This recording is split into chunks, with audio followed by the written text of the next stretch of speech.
Oh, God! Vinícius Júnior! That's what he done! The difference! The difference! Oh, the soul wow. snatcher! The soul snatcher! Uau! Uau! Que semifinal da Champions League! Foi aberta com um jogaço no Santiago Bernabéu. Real Madrid e Manchester City fizeram uma grande partida e empataram por 1-1.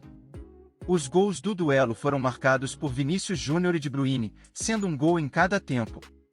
O confronto eliminatório entre espanhóis e ingleses está aberto. Mas o que não foi surpresa para ninguém, foi o show de Vinícius. Outra vez o brasileiro bateu no peito e foi protagonista do Real Madrid novamente. O cara está jogando muito. Até Guardiola não deixou batido e elogiou o gol de Vinícius e falou sobre o jogo. O gol de Vini foi fantástico. Eles fizeram o gol quando estávamos jogando melhor. Foi um gol fantástico. A gente conseguiu igualar a partida e agora a eliminatória será decidida em Manchester. É futebol e são partidas muito iguais.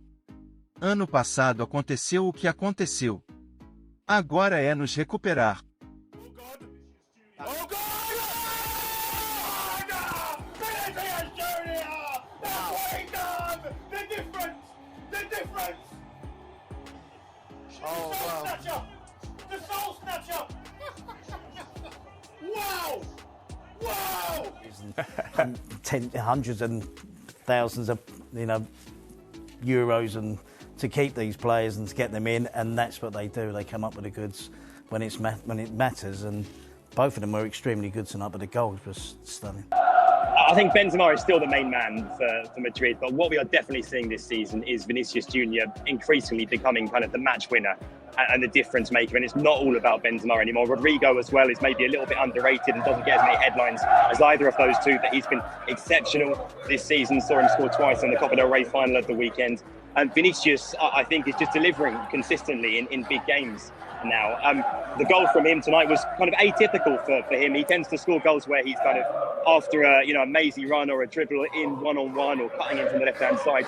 This was a bit different. It was more central. It was more about power, and he maybe caught Edison a little bit by surprise. But I think Madrid's front three certainly is where the danger lies for them, and it's about all three of them. Like I say, it's not just about Benzema anymore. It's about Vinicius and absolutely about Rodrygo as well.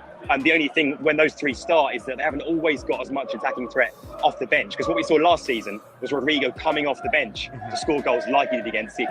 But when he starts, of course, you don't have that. Power rankings. Haaland's up there, Mbappe is up there, Benzema's up there. Does Vinny Júnior feature there or thereabouts? Is he in the conversation?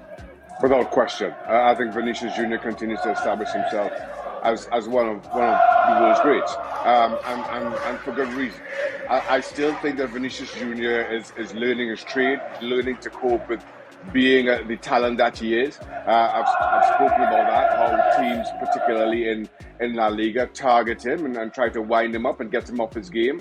That's an aspect that he can improve on, but I can't think of much else for him to improve on. When you see him and when we talk about match winners in world football, Vinícius Júnior is in the first line. But Pep will be wanting to get Haaland involved in that game more. I think Vinícius scares him, though. I think Vinícius scares him. Well, I think Real Madrid are very comfortable to play away from home. You've seen them, come and destroy Liverpool at Anfield. Yeah, of course they are. I don't think they'd be worried about coming to the Etihad. No, of course they won't be worried.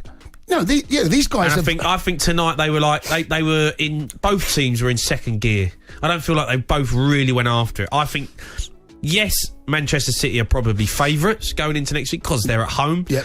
But to say Man City are going to go through this tie easily, I disagree. No, I don't agree with I that. think when Real Madrid have to turn it on, they find a way. And what I saw tonight was that Rodrygo, Benzema and Vinícius Júnior scare Manchester.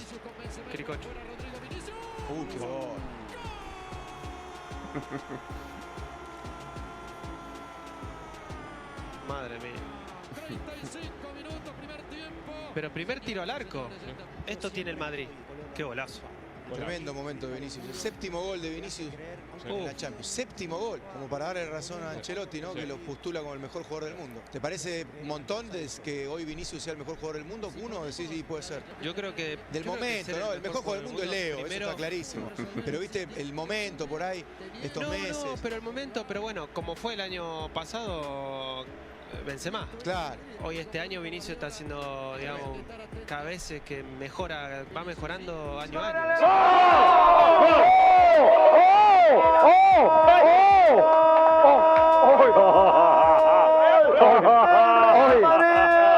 Hoy Vinicius, qué gol.